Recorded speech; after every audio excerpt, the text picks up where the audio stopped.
Hallelujah. God's people, shalom on you. May the Lord Jesus Christ bless you all and keep you safe. परमेश्वर का धन्यवाद करते हैं आज के इस नए दिन और नई सुबह के लिए. Praise the Lord to one and all. We first of all like to thank God for this opportunity that He has given to us. और आज के इस नए दिन और नई सुबह में हम आप सब लोगों का प्रभु यीशु मसीह के नाम से ऑनलाइन फेलोशिप में स्वागत करते हैं. And we all welcome you in our online service in the matchless name of our Lord and Savior Jesus Christ. Christ मुक्ति द्वार फेलोशिप देहरादून इंडिया की तरफ से आप सब लोगों का स्वागत है. Christ Mukti Dwar Fellowship Dehradun welcomes you in the online service. इससे पहले कि हम आज की इस सभा को शुरू करें, आइए हम लोग प्रार्थना में जाएंगे. Before moving into this service, let us all pray. पवित्र पिता, प्रभु यीशु के नाम से हम आपका धन्यवाद करते हैं. Lord Father, we thank you in the name of our Lord and Savior Jesus Christ. आज के इस नए दिन और नई सुबह के लिए We thank you, Lord, for this beautiful day and this one more day that you have added in our lives. जो आपने हमारे जीवनों में जोड़ा है, Thank you, Lord, for adding this day in our lives ताकि हम आज आपकी भलाई और अच्छाइयों को देखने पाएं. so that we could see your blessings and your benefits in our lives. प्रति भोर आपकी करुणा आपके लोगों पर नई होती रहती है. Lord, your blessings are new every day. और हम प्रार्थना करते हैं प्यारे पिता परमेश्वर, And we pray, Lord, आज के इस वचन के लिए for the message that has to be conveyed today. जो आपके लोगों तक पहुंचाया जाता है. Lord, we pray for the message that has to be conveyed to your people. पवित्र आत्मा जी, आप इस संदेश के द्वारा से लोगों से बातें करें. Holy Spirit, you talk to people through this message. हम में से हर एक को जो इस संदेश के संपर्क में है, सबको अपने नियंत्रण में रखें. Holy Spirit, take control of everyone who is listening and the people who are preaching this word. और सारी बातों को जो अंदर और बाहर की सबको अपने नियंत्रण में रखें. And Holy Spirit, we want you to take control of everything ताकि सब बातों से प्रभु को महिमा मिलने पाए. so that everything may glorify Lord Jesus Christ. यीशु मसीह नासरी के नाम से इस प्रार्थना को मांगते हैं. We ask this prayer in the precious name of our Lord and Savior Jesus Christ. आमीन. Amen. एक बार फिर से आप सब लोगों का प्रभु यीशु मसीह के नाम में क्राइस्ट मुक्ति द्वार फेलोशिप में हम आपका हृदय से स्वागत करते हैं. We all welcome you today in this morning service. और आज का हमारा थीम है, इसे पुनरुत्थान के दिन में जबकि हम लोग यहाँ पे जमा हैं. Today the topic of our preaching in the day of resurrection is पवित्र आत्मा को ना बुझाओ. do not quench the Holy Spirit. पवित्र आत्मा को ना बुझाओ. The topic is do not quench the Holy Spirit. मेरे साथ निकालें, इसका रीडिंग रेफरेंस है पहला थिस्सलुनीकियों 5 अध्याय का 19 पद. Let us all turn our Bibles to 1 Thessalonians chapter 5 verse 19. पहला थिस्सलुनीकियों 5 अध्याय 19 पद 1 Thessalonians chapter 5 verse 19. जो हमारा मेन पद है. This will be our main verse. लेकिन हम इसको पढ़ेंगे 12 पद से 19 पद तक. But we will read it from verse 12 to 19. यहाँ हेडिंग है, इसमें पहला थिस्सलुनीकियों 5 अध्याय के 12 पद के ऊपर जो हेडिंग है वो लिखा है कलीसिया को उपदेश. The passage has been entitled by various exhortations. कलीसिया को उपदेश. It says various exhortations. कलीसिया, आप कलीसिया हैं और कलीसिया इस बात को बड़े ध्यान से सुने, बड़े ध्यान से समझने का प्रयास करें. We all are church, you and I are church, and we need to pay a very careful attention to these verses. क्योंकि ये सारी बातें कलीसिया के लिए ही हैं. Because all these things and all these verses are said for the benefits of the church. परमेश्वर ये चाहता है कि उसकी कलीसिया उसकी बातों पर ध्यान दे. God wants the church to pay attention to His words. इसीलिए परमेश्वर ने बहुत सारी बातें अपने संतों, अपने भक्तों और प्रेरितों के द्वारा से कलीसिया तक पहुंचाई हैं. That's why God has conveyed these verses through His people and through His disciples. आप निकालने में पढ़ना शुरू कर रहा हूं यहाँ से. Let us all turn our Bibles and I will read for all of us. संत पौलुस कहते हैं Saint Paul says कलीसिया को, to the church, हे भाइयों, हम तुमसे विनती करते हैं कि जो तुम में परिश्रम करते हैं और प्रभु में तुम्हारे अगुवे हैं, तुम्हें शिक्षा देते हैं, उनका सम्मान करो और उनके काम के कारण प्रेम के साथ उनको बहुत ही आदर के योग्य समझो. आपस में मेल मिलाप से रहो. हे भाइयों, हम तुम्हें समझाते हैं कि जो ठीक चाल नहीं चलते उनको समझाओ. कायरों को ढाढ़स दो, निर्बलों को संभालो, सबकी ओर सहनशीलता दिखाओ. सावधान, कोई किसी से बुराई के बदले बुराई ना करे, पर सदा भलाई करने पर तत्पर रहो. आपस में और सबसे भी भलाई ही की चेष्टा करो. सदा आनंदित रहो, निरंतर प्रार्थना में लगे रहो, हर बात में धन्यवाद करो, क्योंकि तुम्हारे लिए मसीह यीशु में परमेश्वर की यही इच्छा है. आत्मा को ना बुझाओ. 1 Thessalonians chapter 5 verse 12 to 19. It says here, and we urge you, brethren, to recognize those who labor among you and are over you in the Lord and admonish you, and to esteem them very highly in love for their work's sake. Be at peace among yourselves. Now we exhort you, brethren, warn those who are unruly, comfort the faint-hearted, uphold the weak, be patient with all. See that no one renders evil for evil to anyone, but always pursue what is good for both yourselves and for all. Verse 16, rejoice always. Verse 17, pray without ceasing. Verse 18, in everything give thanks, for this is the will of God in Christ Jesus for you. Verse 19, do not quench the spirit. परमेश्वर के पवित्र आत्मा को ना बुझाओ, Do not quench the spirit of the Lord Almighty, जो आपको दिया गया है. because the spirit has been given to you. प्रेरित पौलुस बड़े अच्छे से बड़े प्रेम और आदर के साथ इतनी सारी बातें लिखते हुए नीचे आकर के बोलते हैं कि हे मेरे प्रियो, चौकस रहो, पूरे होशो हवास में रहो कि पवित्र आत्मा जो तुम्हारे अंदर दिया गया है वो बुझाया ना जाए. Saint Paul in this verse very compassionately and with a love-filled heart says that to us, do not quench the spirit. इसका अर्थ ये है कि संत पौलुस इस बात को जानते थे कि पवित्र आत्मा जो आपको दिया गया है वो बुझाया जा सकता है. For writing these things, Apostle Paul already knew that the spirit could be quenched. इस बात को इस प्रकार से समझा जा सकता है जैसा कि प्रभु यीशु मसीह ने कहा. We can understand these things by the words of our Lord and Savior Jesus Christ. कि जिसे परमेश्वर ने जोड़ा है उसे कोई मनुष्य अलग ना करे. Christ says that whatever God has brought together, no man shall separate. ये वाली बात प्रभु यीशु मसीह ने पति पत्नी के रिश्ते के लिए कही थी.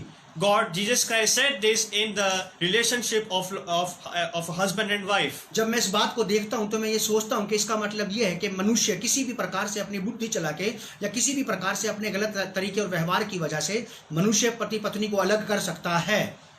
Through this I understand that through human perspective man can separate a man and a wife. क्योंकि प्रभु यीशु मसीह ने जब ये वाली बात कही कि जिसे परमेश्वर ने जोड़ा उसे कोई अलग ना करे.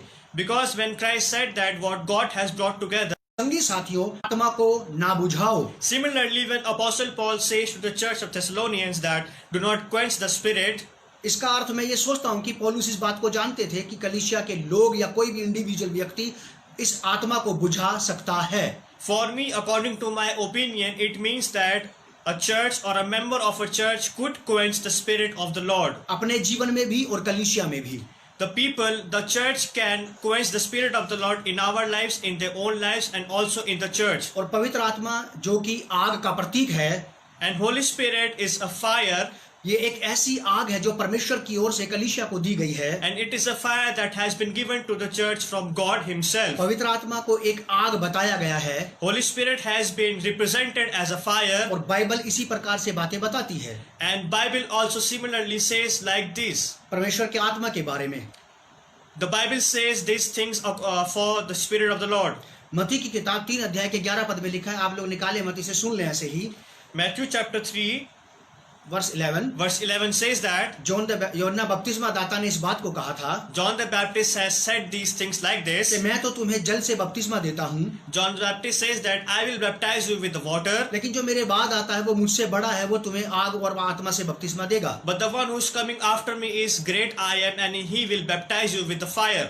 ये इंट्रोडक्शन था. This was just an introduction. ये पवित्र आत्मा का इंट्रोडक्शन था जो लोगों को दे दिया गया था. John the Baptist gave an introduction of the Holy Spirit to the people. वैसे ही प्रेरितों के काम 2 अध्याय 3 और 4 पद में भी ऐसा ही लिखा है Similarly in Acts chapter 2 verse 3 and 4, कि वो सब के सब वहां ऊपर कोठरी में प्रार्थना कर रहे थे. उनके ऊपर पवित्र आत्मा उतरा आग के रूप में, सब पर आग की सी जीभें फटती नजर आई. and we can say in Acts chapter 2 verse 3 and 4 that all the people were sitting in the upper room and the Holy Spirit descended upon them as a fire. तो इसका अर्थ ये बिल्कुल सच है कि पवित्र आत्मा एक आग है. So it clearly means that Holy Spirit is a fire. और मैं आप लोगों को ये बताना चाहता हूँ मेरे प्रिय कि आग का स्वभाव है, अगर आग जलेगी तो वो बुझेगी भी. And beloved, I want to tell you that the nature of fire is to get quenched. और इस बात को आपको और मुझे बहुत समझदारी से, बड़ी बुद्धिमानी से समझ लेना चाहिए कि आग का स्वभाव है जलना और बुझ जाना. And I want you all to pay attention that if the fire is burning, it will also get quenched. अगर आग का स्वभाव बुझना नहीं होता तो संत पौलुस को ये वाली बात यहाँ पर कहने की कोई जरूरत नहीं थी कि हे भाइयों आग को मत बुझाओ. If the nature of fire was not to get quenched, then Apostle Paul would not be writing these verses for us. पहला थिस्सलुनीकियों 5 अध्याय 19 पद में साफ शब्दों में लिखा है 1 Thessalonians chapter 5 verse 19 clearly says that आत्मा को ना बुझाओ, do not quench the spirit. आत्मा को ना बुझाओ। Do not quench the spirit. और आत्मा को बुझाने की कुछ वजहें, कुछ बातें हो सकती हैं। And there could be some reasons which could quench the spirit of God. मेरे साथ आप निकालें इफिसियों की पत्री 4 अध्याय 30 पद। Let us all turn our Bibles with me to Ephesians chapter 4 verse 30.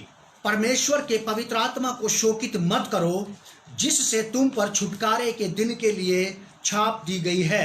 Ephesians chapter 4 verse 30 clearly says that, and do not grieve the Holy Spirit of God, by whom you were sealed for the day of redemption. क्योंकि पवित्र आत्मा आग है। Because Holy Spirit is a fire. और आपको ये बात अच्छे से समझ में आ गई है कि अगर पवित्र आत्मा आग है तो ये आग बुझ भी सकती है। And I know, and I personally know that you till now have come to an understanding that Holy Spirit is a fire and it could be quenched. और ये आग जो कलीसिया को दे दी गई है, And this fire that has been given to the church, कलीसिया में भी ये आग बुझ सकती है और इंडिविजुअल व्यक्ति के जीवन में भी ये आग बुझ सकती है। this fire could be quenched in the church, and this fire could also be quenched in the life of a person. जब एक व्यक्ति व्यक्तिगत रीति से कुछ ऐसे काम करता है जो पवित्र आत्मा की आग को बुझा दे, When a person do some things that could quench the fire of the Holy Spirit, वैसे ही कलीसिया भी मिलकर के ऐसे काम कर सकती है कि कलीसिया में पवित्र आत्मा की आग बुझ जाए। similarly church also do some works which can quench the fire of the Holy Spirit. आप हमेशा इस बात को याद रखें Please always remember these things, कि आग जलती है that fire can be burned और बुझ जाती है। and it also quench. और याद रखिए कि ये आपके जीवन में, व्यक्तिगत जीवन में कोई और नहीं बुझा सकता इसे। And we must pay attention that this fire in our lives cannot be quenched on its own. कोई दूसरा व्यक्ति नहीं बुझा सकता इसे। कोई दूसरा व्यक्ति आपके जीवन में इसको नहीं बुझाएगा। And this fire could not be quenched by the help of an outsider. इसको आप ही अपने जीवन में बुझा सकते हैं। It is I and it is you who can yourself quench this fire in your own lives. केवल मैं ही अपने कामों के द्वारा से इस पवित्र आत्मा को बुझा सकता हूँ। Because of my own work, I am able to quench this fire in my life. First point, Our first point आप is, लिख लीजिए इसे। please note down the first point. पहली बात, आग के बुझने की वजह। Our first point is the reason for the fire to get quenched. अगर आग बुझती है तो इसकी कुछ वजहें होंगी बुझने की। If fire is quenched, that means there are some reasons which affect the burning or the fuel of fire. किसी भी प्रकार से अगर कोई वजह नहीं है तो आग नहीं बुझेगी। If there are no reasons, then fire could not be quenched. और ठीक उसी प्रकार से आग के जलने की भी वजह होती है। Similarly, there are some reasons to keep the fire burning. हम लोग पहले पॉइंट पे बात करेंगे, We will talk on our first point. आग के बुझने की वजह, Reasons for the fire to get quenched. या ये कहिए कि आग के बुझने के कारण क्या क्या हैं। Or we can say that what are some reasons which can quench the fire. मैं कुछ बातों पर आपका ध्यान ले जाना चाहता हूँ। I want to draw your attention to some points. Number 1, First point, पाप की वजह से आग बुझ जाती है। because of sin the fire could be quenched. कुछ पाप आदमी अपने व्यक्तिगत जीवन के विरोध में करता है, Some sins are done in our personal lives, और कुछ पाप ऐसे हैं जो व्यक्ति परमेश्वर के विरोध में करता है। and there are some sins that are done against God. लेकिन ये बात निहायत जरूरी है, But some things are very important in our lives, आप और मैं इस बात को हमेशा जान के रखें। that we must pay attention to these things. हम चाहे अपने विरोध में पाप करें या किसी और के विरोध में पाप That करें, if no matter what sins are we doing against us and sins we are doing against God, लेकिन सबसे पहला पाप हम परमेश्वर के ही विरोध में करते हैं, but the first thing that we commit is we are committing sin against God, क्योंकि हम परमेश्वर की दुनिया में रहते हैं। because we are living in the world of Lord. उसने हमें जीवन दिया है, The Lord has given us life. उसने हमें एक अच्छा व्यवहारिक जीवन दिया है। Lord has given us a practical life. अगर हम किसी प्रकार से कोई भी ऐसा उल्लंघन करते हैं जो परमेश्वर के वचन का हो जाए, If we do not follow the commandments and if we do some things which go against the word of God, तो सबसे पहला पाप परमेश्वर के ही खिलाफ हो जाता है। then it means that we are committing sin against God. Number 2, Second point, मेरे साथ निकाले आप इफिसियों की पत्री 5 अध्याय 18 पद। let us all turn to our Bibles to Ephesians chapter 5 verse 18. इफिसियों की पत्री 5 अध्याय 18 पद Ephesians chapter 5 verse 18. लिखा है कि दाख रस से मतवाले ना बनो, क्योंकि इससे लुचपन होता है, पर आत्मा से परिपूर्ण होते जाओ। Ephesians chapter 5 verse 18 says that, and do not be drunk with wine, in which is dissipation, but be filled with the Spirit.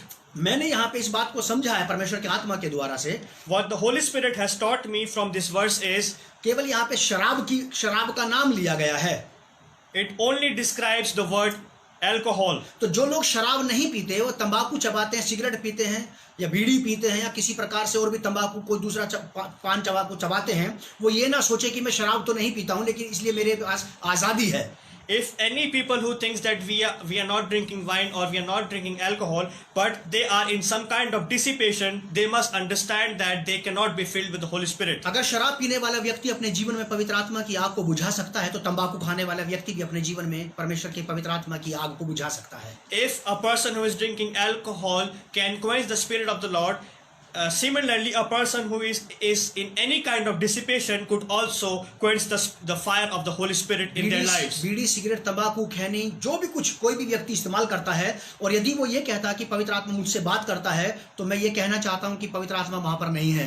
If any person is intaking any kind of cigarette or they are smoking, they cannot say that Holy Spirit is talking to them. क्योंकि scripture हमें बिल्कुल स्पष्टता से बताता है कि शराब से मत वाले ना बनो, बल्कि पवित्र आत्मा से भरते जाओ. Because the word clearly says that do not be drunk with wine in which is dissipation, but be filled with the Spirit. मैं आपको ये बताना चाहता हूँ कि जो लोग शराब पीने के शौकीन हैं, All I want to say that people who are in a habit of drinking, यहाँ लिखा है कि मतवाले मत बनो. it says that do not be in dissipation. मतवाले होने का मतलब है इधर से उधर डोलते फिरना, टकराते फिरना. Dissipation means that you are not in your conscience. अगर कोई भी शराब पीने वाला व्यक्ति ऐसा है कि उसके शराब पीने की वजह से उसके परिवार की माली हालत खत्म हो गई है, खराब हो गई है, And if a person who is drinking alcohol and through his habits his household has to suffer, Bible ऐसा बताती है कि शराब पीने वाले और पिन्नक में रहने वाले लोगों को चीथड़े पहनने पड़ते हैं. and Bible clearly says that people who are in dissipation and people who are in drunkenness, they have to wear filthy rags, और उनके बच्चों को टुकड़े मांगने पड़ते हैं. and their children has to beg.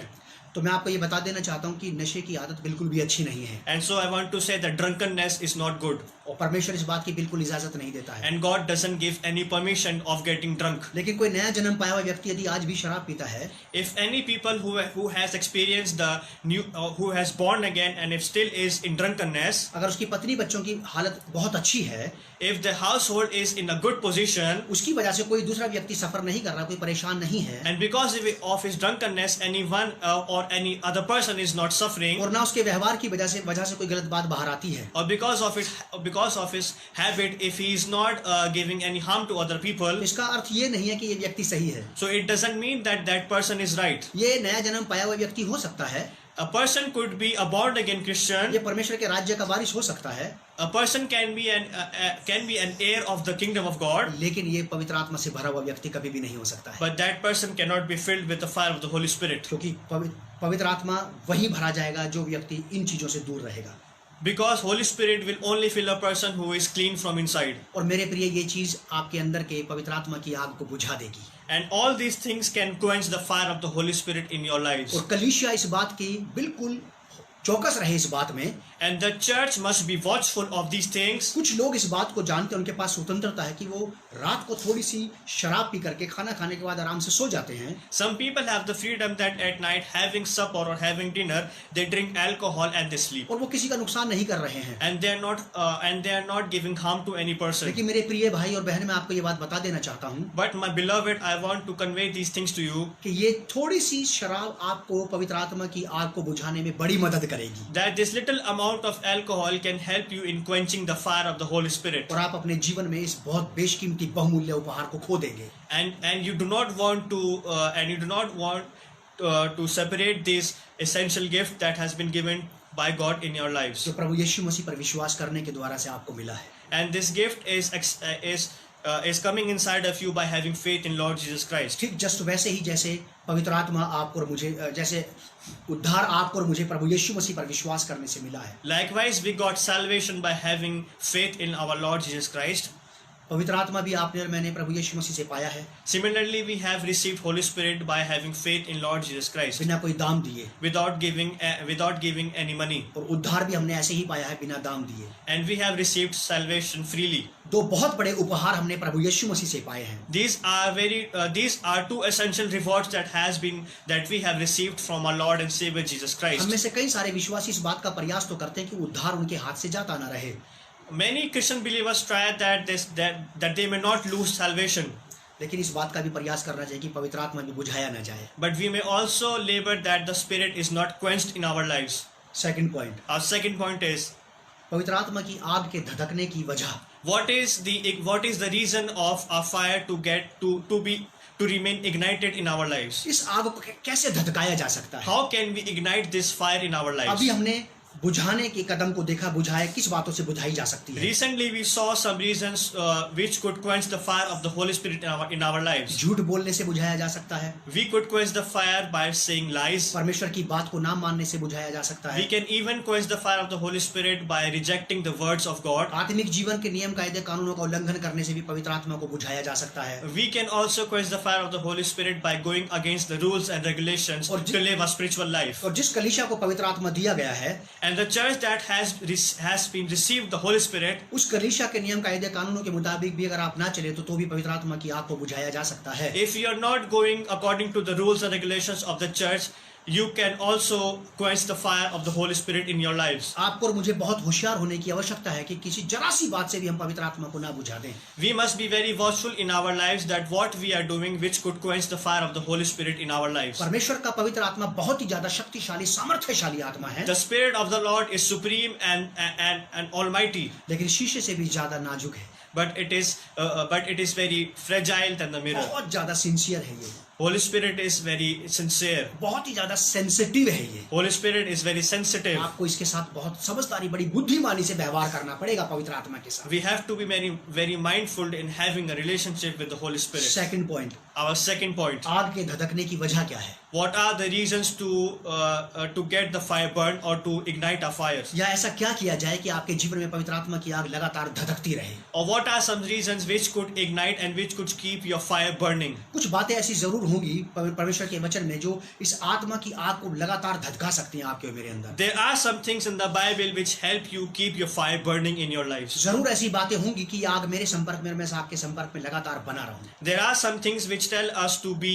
near to that fire. मेरे साथ निकालें आप पहला थिस्सलुनीकियों 5 अध्याय, Let us turn our Bibles to 1 Thessalonians chapter 5, 5 अध्याय chapter 5, 16 पद से 18 पद तक। verse 16 to 18. यही पे है वो सारी बातें, These things are clear in the verse 5. और आप इसमें और भी बहुत सारी बातों को जोड़ सकते हैं And you can also add some points in these verses जो आपकी सहायता करेंगी कि परमेश्वर के आत्मा का आग आप में ना बुझे। which could help to keep your fire burnings in your lives. ये चीजें परमेश्वर के आत्मा के आग को धधकाने के लिए आपके जीवन में, आपके जीवन की, आपकी आत्मा की वेदी पर ईंधन का काम करेंगी। These verses will help you to fuel your fire, and these verses will help you to keep your fire burning. 16 से 18 तक मैं पढ़ रहा हूँ, आप लोग सुनिए। I will read from chapter 5, 1 Thessalonians, verses 16 to 18.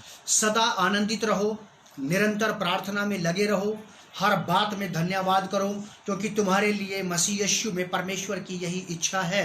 1 Thessalonians chapter 5, verses 16 to 18 says that, Rejoice always, pray without ceasing, in everything give thanks, for this is the will of God in Christ Jesus for you. पहली बात, परमेश्वर की आत्मा का आपके अंदर धधके रहने की वजह बनेगी वो आनंद जो परमेश्वर ने आपको दिया है। The reasons to keep your fire burning is always rejoicing in the Lord. वो आनंद जिसकी बात प्रभु यीशु मसीह ने कही है कि तुम यदि मेरी बात को मानोगे तो मेरा आनंद तुम में और तुम्हारा आनंद पूरा हो जाएगा। Christ Jesus says that if you follow my words, you will always rejoice in your lives. और प्रभु यीशु मसीह ने ये भी कहा है कि मैं तुम्हें अपना आनंद देकर के जाता हूँ। And Christ also says that I will give my peace and my joy to you. इसका अर्थ ये है, पौलुस इस बात को बहुत अच्छे से समझते थे कि जो आनंद प्रभु यीशु मसीह का मेरे जीवन में है वो मेरे हाथ से किसी भी कीमत पर छूटना नहीं चाहिए। Apostle Paul has a very clear understanding that the joy and the peace that has been given to me, this joy and peace should not be separated from my life. और परमेश्वर का आत्मा, प्रभु यीशु मसीह नासरी का आत्मा, And the Spirit of Lord Jesus Christ उन्हीं स्त्री पुरुषों से ज्यादा प्रेम करता है, will love those people more, उनके साथ ज्यादा रहना पसंद करता है, will love to have a fellowship with those people जो more, परमेश्वर से पाई गई चीजों का ख्याल रखते हैं, उनको बनाए रखने में, उनमें बने रहने में अपना प्रयास करते हैं। who take care of the things that they have received from their Lord and Savior Jesus Christ. क्योंकि जब आप और मैं परमेश्वर की दी गई चीजों का ध्यान नहीं रखेंगे तो परमेश्वर का आत्मा अपने आप बुझ जाएगा। Because when we are not watchful of the things that we have received from Lord, then it could quench the fire of the Holy Spirit in our lives. क्योंकि प्रभु यीशु मसीह ने कहा कि वो मेरी महिमा करेगा। Because Christ says that Holy Spirit will glorify me. जो कुछ आपने प्रभु यीशु मसीह से पाया है उसका ख्याल रखें, उसका ध्यान रखें, ताकि पवित्र आत्मा आप में धधकता रहे। Be mindful and be watchful of those things that you have received from your Lord and Savior Jesus Christ. Because if you do not take care of those things, it could quench the fire of the Holy Spirit in your lives. परमेश्वर का आनंद सदा ही आप में बना रहना चाहिए, चाहे आपको संसार का आनंद मिले या ना मिले, चाहे आपको सफलता का आनंद मिले या ना मिले, चंगाई और छुटकारे का आनंद मिले या ना मिले, संतान प्राप्ति का आनंद मिले या ना मिले, फाइनेंस पाने का आनंद मिले या ना मिले, लेकिन परमेश्वर का आनंद, प्रभु यीशु का आनंद आपके हाथ से जाना नहीं चाहिए। The peace and the joy of Lord Jesus Christ should remain of you, no matter what. Even if you are not getting success in your life, even if you are not getting joys from the worldly things. तो आप बहुत careful रहे। जब आप इस आनंद का ध्यान रखेंगे तो पवित्र आत्मा आप में मुझ में धधकता रहेगा। ये चीजें पवित्र आत्मा को आप में मुझ में एक्टिवेट रखेंगी। If the joy and the peace of Lord Jesus Christ is remain in us, then these things will keep the fire of the Holy Spirit burning, and it will more and more ignite the fire of the Holy Spirit in our lives. ये परमेश्वर की बहुत बड़ी इच्छा है कि आप उसके आनंद में आनंदित रहें। This is the biggest will of Lord and Savior Jesus Christ. It is the biggest will of a Father that we should remain in His joy. दूसरी बात, प्रार्थना करते रहना। The second point is pray without ceasing. हर प्रकार से, हर तरीके से प्रार्थना करते रहना। That we must pray every day. हर परिस्थिति में, हर हालात में प्रार्थना करते रहना। We must pray no matter what happens in our क्योंकि lives. प्रार्थना करने से आप परमेश्वर के करीब रहेंगे। Because praying will take you closer to the Lord. प्रार्थना आपको प्रभु यीशु मसीह के करीब ले जाती है। Because prayer will draw you more close to the Lord and Savior Jesus और Christ. जितना ज्यादा आप उसके करीब रहेंगे, जिसने पवित्र आत्मा को भेजा, पवित्र आत्मा उतना ही ज्यादा आपके साथ, आपके करीब रहेगा। And the more you get close to Lord Jesus Christ, the more Holy Spirit will become close to you. क्योंकि पवित्र आत्मा उन्हीं के ज्यादा करीब रहता है जो ज्यादा यीशु मसीह के करीब रहते हैं। Because Holy Spirit stays close to those person who stays more close to Lord Jesus Christ. तीसरी बात, धन्यवाद करो। A second point is, in everything give thanks. धन्यवाद करना, Give thanks every day. आभार व्यक्त करना परमेश्वर का। We must appreciate God and we must be grateful towards God. जितना ज्यादा आप परमेश्वर का, उसकी भलाई, उसकी अच्छाइयों के लिए उसका आभार व्यक्त करेंगे, The more we are appreciating God and the more we are grateful towards our Lord and Savior Jesus उतना Christ, ही ज्यादा आपकी ईमानदारी, आपकी वफादारी, आपकी विश्वास योग्यता परमेश्वर के सामने प्रकट हो जाएगी। the more our faithfulness will be reflected, the more our sincerity will be reflected in front of God. और उतना ही ज्यादा पवित्र आत्मा आपके अंदर और ज्यादा धधकता चला जाएगा। And the more we give thanks to the Lord, the more our fire will be ignited in us. ये वो चीजें हैं मेरे प्रिय, These are the things जो पवित्र आत्मा को आपके अंदर लगातार बढ़ते रहने में, धधके रहने में और एक्टिवेट होने में मदद करेंगी, सहायता करेंगी। which will help the Holy Spirit to be activated in our lives every day, and these things will help the fire to keep on burning in our lives. निराश, हताश, उदास व्यक्ति के साथ परमेश्वर का आत्मा कोई काम नहीं करता है। People who are sad, people who are upset, Holy Spirit will never talk to that person. क्योंकि परमेश्वर के लिए बड़ा जरूरी है उस व्यक्ति का, परमेश्वर इस प्रकार के लोगों को इस्तेमाल करता है, इस प्रकार के लोगों से ज्यादा प्रेम करता है, इस प्रकार के लोगों के ज्यादा करीब आता है, जो परमेश्वर के सामने निराश और उदास और निराश और हताश ना हो। God talks to the person more who are rejoicing and who are not sad and who are not upset in every moments of their life. हर जीवन की हर तकलीफ और परेशानी में जिन्होंने हर चीज का सामना किया और परमेश्वर के सामने खड़े रहे, People who have faced bitter circumstances and difficult circumstances in their life, and they are still standing in front of God rejoicing, लगातार परमेश्वर का आत्मा उन लोगों को परमेश्वर की तरफ लिए चलता है। the Holy Spirit will draw them more close to the Lord and Savior Jesus Christ. बहुत चौकस रहने की आवश्यकता है आपको और मुझे। We have to be very watchful and mindful. बिना होली स्पिरिट के, बिना पवित्र आत्मा के Without the help of the Holy Spirit, आप मसीह जीवन में रह सकते हैं, you can still remain in the Christian life. आप मसीह बने रह सकते हैं, You can remain a Christian, लेकिन आप मसीह जीवन में जयवंत नहीं हो सकते। but you cannot become successful in your Christian lives. एक विजयी मसीह जीवन नहीं जी सकते आप बिना पवित्र आत्मा की सहायता के। You cannot live a victorious Christian life. मुझे एक बाइबल का किरदार याद आ गया। I remember a character from the Bible. पहला शमूएल में शाऊल राजा के बारे में हम में से बहुत सारे लोग जानते हैं। First Samuel clearly talks about King Saul, which we all know. शाऊल को परमेश्वर ने चुना था, God selected King Saul. परमेश्वर ने शाऊल का अभिषेक किया था, God anointed King Saul. पवित्र आत्मा शाऊल पर उतरा था। Holy Spirit descended on King Saul. परमेश्वर की बात ना मानने की वजह से, परमेश्वर की बात ना मानने की वजह से शाऊल पर से पवित्र आत्मा अलग हो गया था। The Holy Spirit departed from King Saul because he turned away from God's law. जब किसी व्यक्ति के जीवन से पवित्र आत्मा ऐसे अलग हो जाता है, Whenever Holy Spirit is departing or is departed from a life of a Christian person, तो वो अपने कार्नल माइंड से परमेश्वर के राज्य को, परमेश्वर के जीवन को, परमेश्वर की शिक्षाओं को चलाने का प्रयत्न करता है, प्रयास करता है और चलाता भी रहता है. then from his immoral and from his carnal mind, he plans to work in the kingdom of God. जो परमेश्वर के वचन के ज्यादा ज्ञानी और विद्वान लोग हैं, People who are biblical scholars who have good knowledge about the word of वो इस God, बात को बताते हैं कि शाऊल ने बिना पवित्र आत्मा के 18 से 22 साल तक परमेश्वर के राज्य को चलाया. बिना पवित्र आत्मा के अपना राज्य चलाता रहा वो 18 से 22 साल के अंतराल तक. biblical scholar says that King Saul, without the help of the Holy Spirit, he worked or he was a king for 18 to 22 years, and he was working for the kingdom of God. बिना पवित्र आत्मा के जिया जा सकता है. You can live without the presence of Holy Spirit in your lives. बिना पवित्र आत्मा के आप परमेश्वर के काम को भी कर सकते हैं. Without the help and without the presence of the Holy Spirit, you can do work for God. लेकिन याद रखिएगा कि अंत में सब कुछ डूबेगा. But remember everything, at the end everything will drown. क्योंकि शाऊल की यही कभी उसके पूरे खानदान को तबाह करके बैठ गई, उसको सब पूरे परिवार को ले डूबी. Because this was the limitation that destroyed and which devastated the whole family of King Saul. पवित्र आत्मा का ना होना Not having the Holy Spirit, ये विनाश को लेकर के आता है. it brings destruction in our पवित्र lives. आत्मा की आग का बुझ जाना Quenching of the fire of the Holy Spirit नरक के फाटकों को हमारी तरफ खोल देगा, will open the gates of Hades, or it will open the gates of hell in your lives, ताकि बीमारी के रूप में, दुष्ट आत्माओं के रूप में नरक के कीट पतंगे हमारे ऊपर चढ़ जाएं. so that the parasite and so that the bacteria of hell will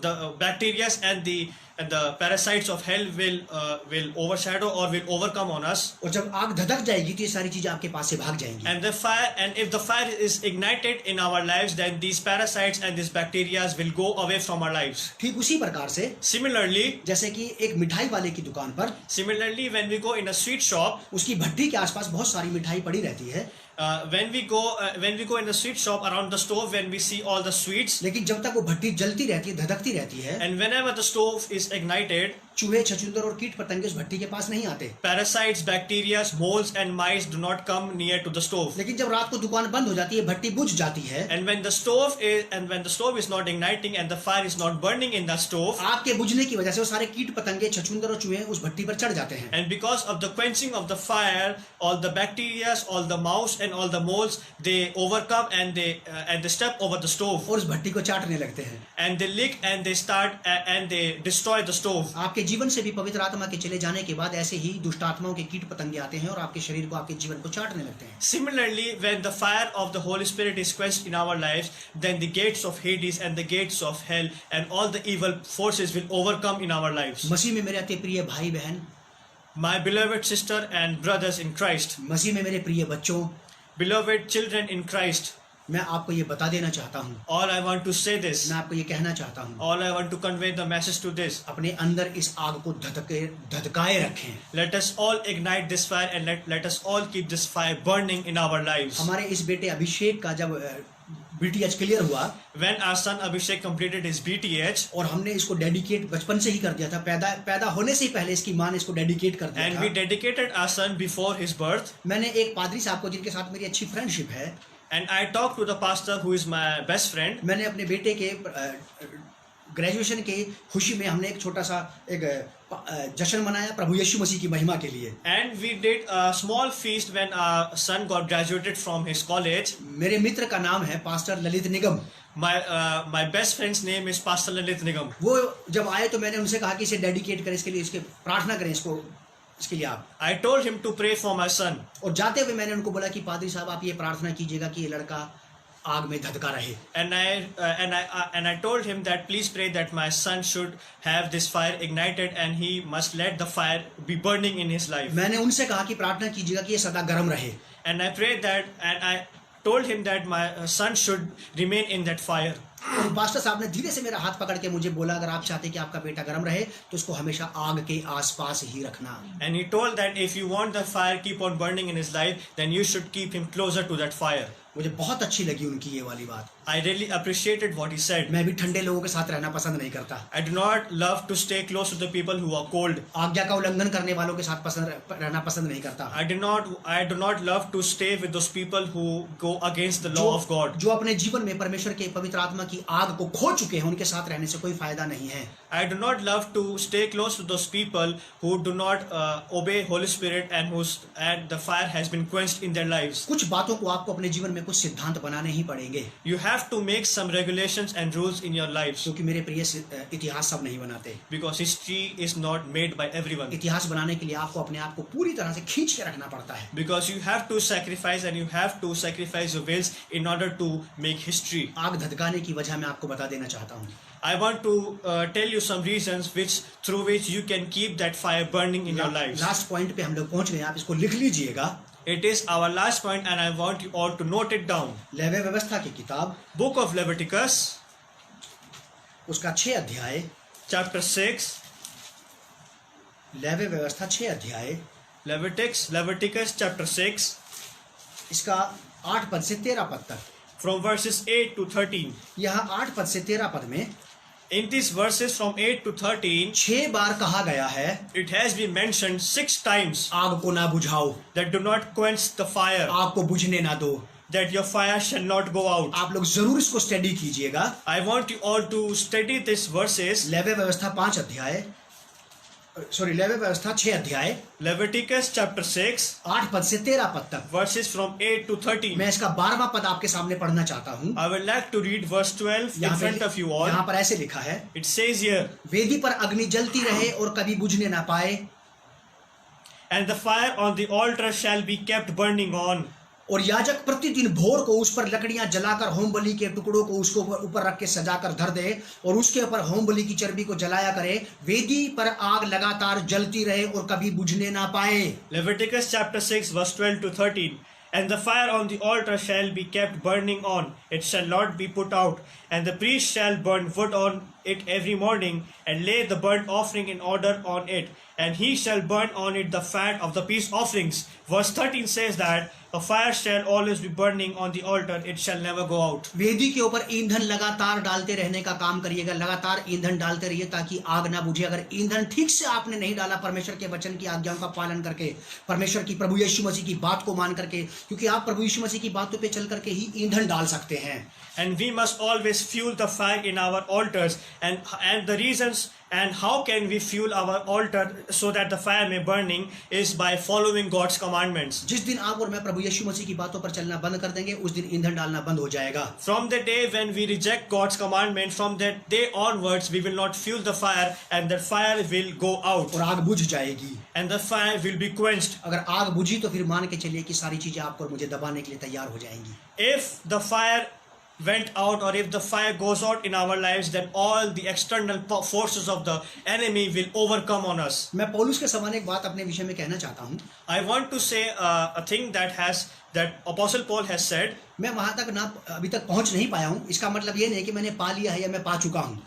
I am not able to reach that certain point. It doesn't mean that I have not received those लेकिन things. मैं वहां जा रहा हूँ। But I am going toward that thing. मैं divine health और divine healing पर believe करता हूँ। I believe on a concept called divine healing and divine health. मैं इस बात का यकीन करता हूँ कि यदि ये आग मेरे जीवन भर धधकी रही, I believe that if the fire is always kept burning in my altar, तो नरक के कीट पतंग के रूप में कोई भी बीमारी, कोई भी रोग, कोई भी तकलीफ मेरे शरीर पर कब्जा नहीं कर सकती है। then all the evil forces will not overcome my life. आग Fire.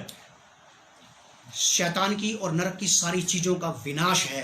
Fire is the extreme, and fire is a destruction for the power and the forces of Hades or hell. और यही आग, And this fire परमेश्वर की चमक, is the shining or is the light of God. परमेश्वर की खूबसूरती, It is the beauty of God. उसको आपके जीवन में ले आएगी।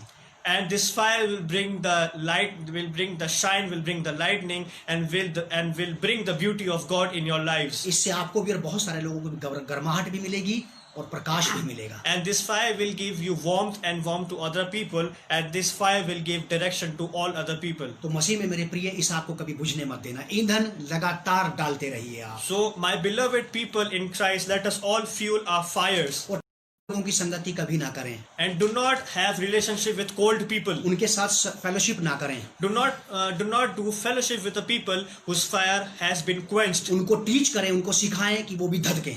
I want you all to teach those persons who are cold so that they may fuel their fire and their fire may not be quenched. Fellowship करने में और teach करने में जमीन आसमान का अंतर There है. is a difference between fellowship and teaching. तो मैं दोनों बातों को समझता हूँ और आपको भी समझाना चाहता हूँ. So I understand both these things and I want you all to pay attention to what is परमेश्वर का fellowship धन्यवाद हो and इन सारी teaching. बातों के लिए I thank God for all these things कि उसने आपको और मुझे ये वाली बातें पहुंचा दी है.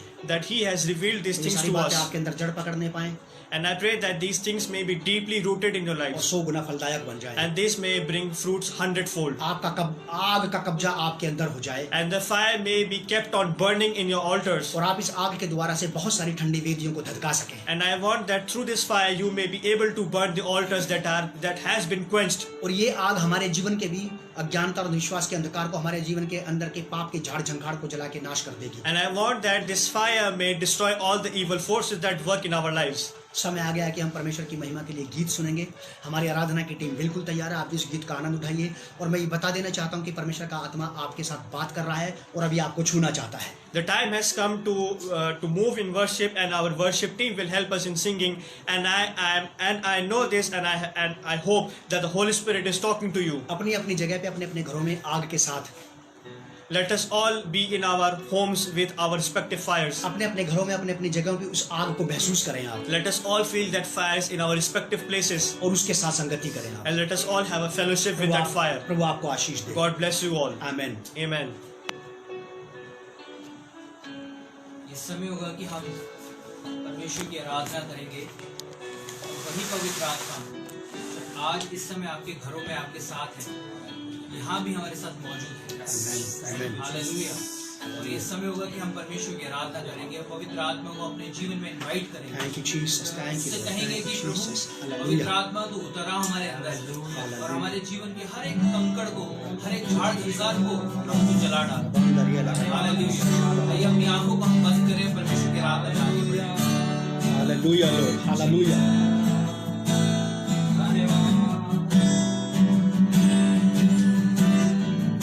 Thank you Jesus Lord. Thank you, Jesus.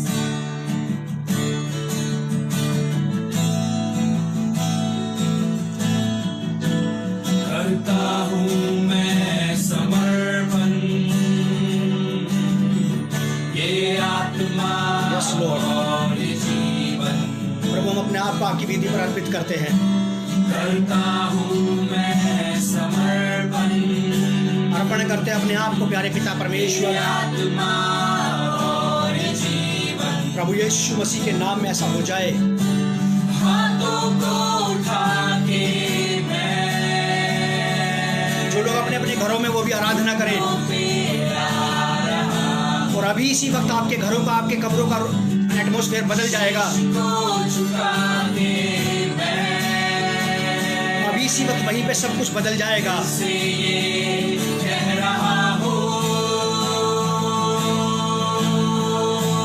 पवित्र आत्मा की आग सब कुछ को बदलने पर है, शत्रु के शैतान के कामों को जलाने पर है. मेरे प्रिय आपके जीवन में आग आ रही है. मेरे प्रिय आपके जीवन में आग आ रही है. आपके घरों में आग आ रही है. पवित्र वेदी की आग, सेनाओं के यहोवा की वेदी की आग, सब कुछ को शुद्ध करने के लिए, जो मसीह का नहीं है उसको नष्ट करने के लिए. करता हूँ मैं समर्पण, धधकिए धधकिए धधकिए, आप धधकिए. ये आत्मा और ये जीवन. पवित्र आत्मा की आग की गर्माहट को महसूस करें आप. करता हूँ मैं समर्पण, ये आत्मा और ये जीवन. हाथों को उठा के मैं घुटनों पे आ रहा हूँ. शीश को झुका के मैं दिल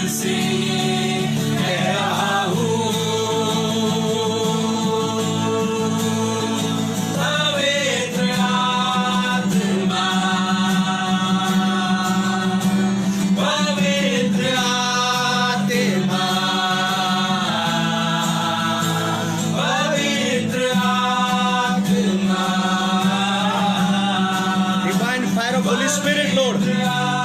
Lord, send your fire of God.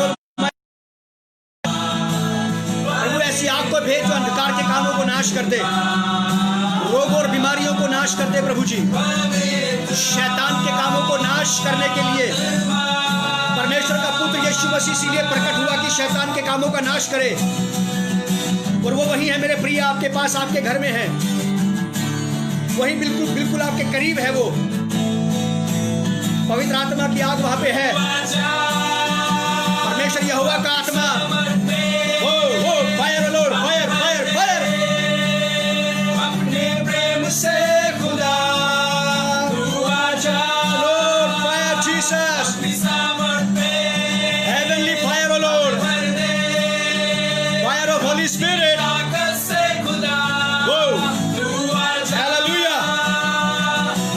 Holy Spirit, touch each and every one, O Lord. Teach them, O Lord. Touch them, O Lord, and teach them, O God Almighty. Make them renew, O God, Lord. Divine fire of Holy Spirit. We receive you, Lord. Oh, Holy Spirit, we receive your fire, O God, Lord. Hallelujah. Oh, thank you Jesus, thank you Lord, thank you God Almighty. Oh, धन्यवाद धन्यवाद धन्यवाद धन्यवाद धन्यवाद यीशु, धन्यवाद यीशु, धन्यवाद यीशु, धन्यवाद यीशु, धन्यवाद यीशु, धन्यवाद यीशु, धन्यवाद यीशु। थैंक यू जीसस, धन्यवाद। धन्यवाद करते हैं प्रभु साहब के लिए, प्रभु जो आपने अपने लोगों में धधकाई है।